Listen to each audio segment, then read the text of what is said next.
বাসায় যদি এরকম একটা তরকারি থাকে তাহলে মাছ মাংসের কোনো প্রয়োজন নেই। হ্যালো এভরিওয়ান, কেমন আছেন সবাই? আশা করি সকলেই খুব ভালো আছেন আর আমিও ভালোই আছি। তো আজকে আমি রান্না করব আলু দিয়ে সয়ার তরকারি।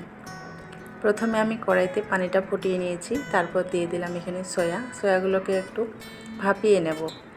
এতে করে সয়ার একটা যে গন্ধ থাকে সেটাও দূর হয়ে যাবে আর সয়াটাও একটু ফুলে উঠবে। তো এটা হয়ে গেছে, আমি এখন এটা ঠান্ডা পানি দিয়ে ধুয়ে নেব। তারপর কড়াইতে দিয়ে দিলাম রান্নার তেল, এখন দিয়ে দেব গোটা জিরে আর 2টা লবঙ্গ। তারপর দিয়ে দেব 2 চামচ পরিমাণ পেঁয়াজ বাটা আর 1 চামচ পরিমাণ আদা রসুন বাটা। পেঁয়াজটাকে একটু ভেজে নিচ্ছি, এতে করে পেঁয়াজের কাঁচা গন্ধটা দূর হয়ে যাবে। তারপর দিয়ে দেব স্বাদ মতো লবণ, হাফ চামচ হলুদ গুঁড়া, হাফ চামচ ধনিয়ার গুঁড়া এবং হাফ চামচ লাল মরিচের বাটা। আবারও এটাকে একটু ভেজে নিচ্ছি। তারপর মশলাটা কষানোর জন্য সামান্য একটু পানি দিয়ে দেব। পানিটা দিয়ে কষিয়ে নিলে মশলাটা আরও বেশি ভালোভাবে কষানো হয়ে যায় এবং গ্রেভিটাও অনেক বেশি সুন্দর হয়। ঢেকে রাখলাম 2 মিনিটের জন্য। তো মশলাটার উপরে অনেকটা তেল ভেসে উঠেছে, তার মানে মশলাটা কষানো হয়ে গেছে। এখন আমি এখানে দিয়ে দেব কাঠবাদাম বাটা। আপনারা চাইলে এখানে চীনা বাদামও ব্যবহার করতে পারেন। আর বাদাম বাটাটা দেওয়ার কারণ হলো এতে করে গ্রেভিটা আরও বেশি টেস্ট হবে, যার কারণে দেওয়া, না দিলেও কোনো সমস্যা নেই।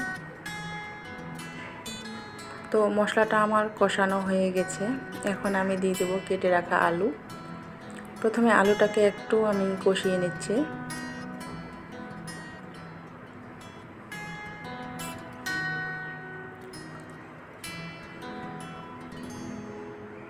তারপর আমি দিয়ে দেব সয়াগুলো, আর সয়াগুলো অবশ্যই একটু চিপে চিপে নিতে হবে, কারণ সয়ার মধ্যে একটু পানি থাকে, পানিটা চিপে নিলে এতে বেশি ভালো হয় আর কি, নয়তো দেওয়ার সাথে সাথে এখানে পানিটা ছড়িয়ে পড়ে। তো সয়ার আলুটাকে আবারও একটু আমি ভেজে নিচ্ছি। তারপর দিয়ে দেব পানি সেদ্ধ করার জন্য। আলুটা সেদ্ধ হতে যতটুকু পানি লাগে, আর সয়াটা তো সেদ্ধ করার কোনো প্রয়োজন নেই, ওটা হচ্ছে যে এমনিতে নরম মাংসের মতো সফট হয়ে থাকে। আর যেহেতু ওটা আমি গরম পানিতে ফুটিয়ে নিয়েছি, সাইডগুলো একটু সমান করে দিয়ে ঢেকে রাখবো।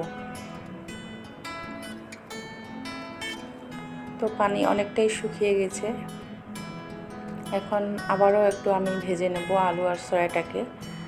আর রান্নার মেইন হলো যে রান্নার মাংস হোক বা এমনি আলুর তরকারি, যে কোনো তরকারি হোক না কেন, সেটা যদি খুব একটু সময় নিয়ে কষানো হয় বা একটু বেশি মশলা দিয়ে রান্না করা হয়, ভেজে নেওয়া হয়, তাহলে কিন্তু মাংসের চেয়েও স্বাদটা একটু বেশি হয়। আর সয়া তো এমনি মাংসের মতো লাগে খেতে, আমার কাছে কিন্তু খুবই ভালো লাগে। তো যাই হোক, আবারও আমি পানি দিয়ে দিলাম একটু গ্রেভির জন্য, আর যদিও বেশি একটু গ্রেভি করব না।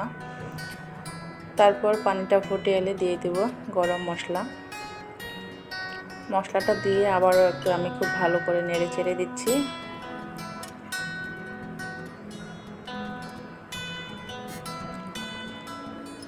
ঢেকে রাখবো 2 মিনিটের জন্য।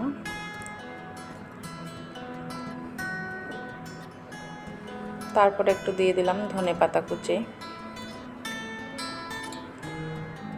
তো এটা আমার হয়ে গেছে, আমি এখন এটা সার্ভ করব। আর এই তরকারিটা রুটি হোক বা ভাত, যে কোনো একটা হোক না কেন, রুটির সাথেও ভালো লাগবে, আবার ভাতের সাথেও কিন্তু খেতে খুব ভালো লাগবে। আর আমার এই রেসিপিটি যদি আপনাদের ভালো লেগে থাকে তাহলে অবশ্যই লাইক, কমেন্ট, শেয়ার করে আমার পাশেই থাকবেন। যারা ইউটিউব থেকে দেখতেছেন তারা অবশ্যই আমার চ্যানেলকে সাবস্ক্রাইব করবেন, আর যারা পেজ থেকে দেখতেছেন তারা একটু পেজটি ফলো করে দিবেন, আর বেশি বেশি করে ভিডিওটি শেয়ার করে দিবেন। সবাইকে অনেক ধন্যবাদ, সবাই ভালো থাকবেন।